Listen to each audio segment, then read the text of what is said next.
بسم الله الرحمن الرحیم. عزتمندو تاسو د رحیم صدیقی دا ویډیو ګورئ. د دې نه پس بیا ستاسو سره څو خبرې کوم.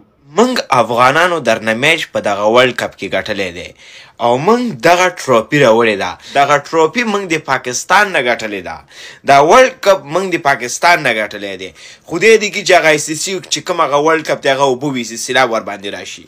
موږ چې کوم هدف و هغه موږ ترلاسه کړی دی. زمونږ نو دی ورلډ کپ کې بیخي کار نشته. که پروګرام اړ گیا شو که دی خوا لاړو که خوا لاړو چې موږ کوم هدف و هغه موږ ترلاسه کړی دی. که هغه نیوزیلینډ میچ بیلي که اسټرالیا بیلي که انګلینډ یې بیلي که بنګلادیش یې بیلي که هر یو ټیم یې بیلي نور ورکې د موږ کار نشته. عزتمندو تاسو د دغې رحیم صدیقی افغاني ویډیو کتله چې موږ څومره په فیسبوک باندې د ده ویډیوګانې ګورو نو ډېر پکې د نفرت ویډیوګانې وي، د پاکستان او د افغانستان په منځ کې د اختلافاتو ویډیو وي. دغه رنګ یو ورسره بل ملګری دی باچا کموال چې هغه سهار او ماښام په پاکستان پسې زموږ په فوج پسې زموږ په علماو په دې ټولو پسې چې کوم دی هغه غاپي. نو دا هغه رحیم صدیقي دی چې په دې مخکې ورځو کې پاکستان ته راغلی و، زموږ د پښتنو ورله ښه استقبالونه کوله او د ده میلمستیا یې وکړه، قدر یې وکړو. خو دا هغه نمک حرامه انسان دی چې د هغې نه پس اوس چې کوم دی بیا هم په پاکستان پسې لګیا دی او دا وایي چې زموږ مقصد دا و چې بس موږ د پاکستان نه میچ وګټو، ګویا چې موږ ورلډ کپ ګټلی دی. نور یې که د هر چا نه بیلو که ګټو، لکه زموږ مثال پیسې یو ملک باندې پروا نشته، که هغه انډیا ده او که هغه بل دی او که هغه بل ملک دی، خو چې پاکستان نه موږ وګټو. لکه ته صرف خپل مخالف او دشمن هغه پاکستان ګڼې بل څوک نه ګڼې. نو دغه خو ستا د نفرت انتها ده که نه چې د پاکستان ته د دشمن په نظر باندې ګورې. او د هغې وجه هم دا ده چې چونکې نسیم شاه چې په تاسو باندې کوم حل کړی و او ستاسو نه کوم میچونه ګټلي و هغه ستاسو نه هېرېدونکي نه دي. نو تاسو د هغې وجې نه نن هم په زړه کې دغه تعصب او دغه کینه او بغض لرئ.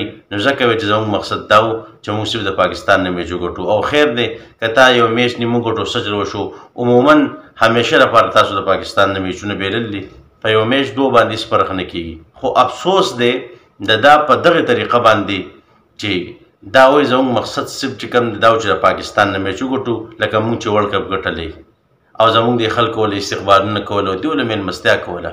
نو ستاسو هغه میلمستیا نن په کار راغله، ستاسو استقبال نن په کار راغله. نمک حرامه وي.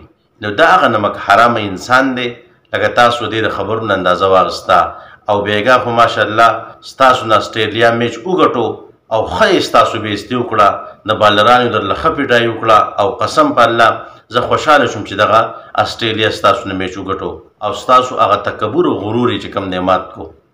یو خو د هغې وجه دا هم ده چې په دې کې د پاکستان فایده وه، او بله وجه دا ده چې تاسو کوم غرور کوئ او کوم تکبر کوئ، کوم اوچتې وایي او بیا به پاکستان پسې ډرامې او خنداګانې کوئ. نو چې تاسو وبیلو چې ستاسو غرور مات شي، ځکه کم از کم په موږ پسې نخرې نه کوي، په موږ پسې بیا خنداګانې نه کوي او ستاسو په شان د غرور او تکبر نه کوي. ځکه مې چې کوم دی د هغوی هغه ګټات خوښ شو او ستاسو به دې ویلاتو باندې خوشحاله چې تاسو کله په پاکستان پسې سهار و ماښام دغه خبرې کوئ، دغه بکواس کوئ، زموږ په زړونو کې به څه محبت تاسو ته پیدا شي، موږ به تاسو ته څه د محبت خبرې وکړو. نو دغه هغه نمک حرام انسان و چې دې هغه نمک حرامي تاسو ته ما بیان کړه چې مخکې روزه کې تاسو پاکستان کې دی له استقبالونه کوله او نن دغه نمک حرام راځي او په پاکستان پسې چې کوم دی هغه غاپي. نور ولم استقبال نه وکړي، نور ولم چې کوم دی بوټان پالش کوي. چې ګوره یو انسان نمک حرامه وي نو بیا به هغې له عزت نه ورکوئ. هغه د عزت کس نه دی، هغه نمک حرامه دی. سبا له به چې کوم دی هم تا ته هغه مخ راګرځوي، سبا له هم تا ته ردي بدي وایي، نو څه فایده شوه؟ نو دغه د دې ویډیو اصلیت او د هغې چې کوم د حقیقت چې ما ستاسو سره شیر کو. الله رب عزت ته موږ نیک عمل توفیق راکړي او الله رب عزت ته موږ د خپل نافرمانۍ نه وساتي. وما علینا الا البلاغ.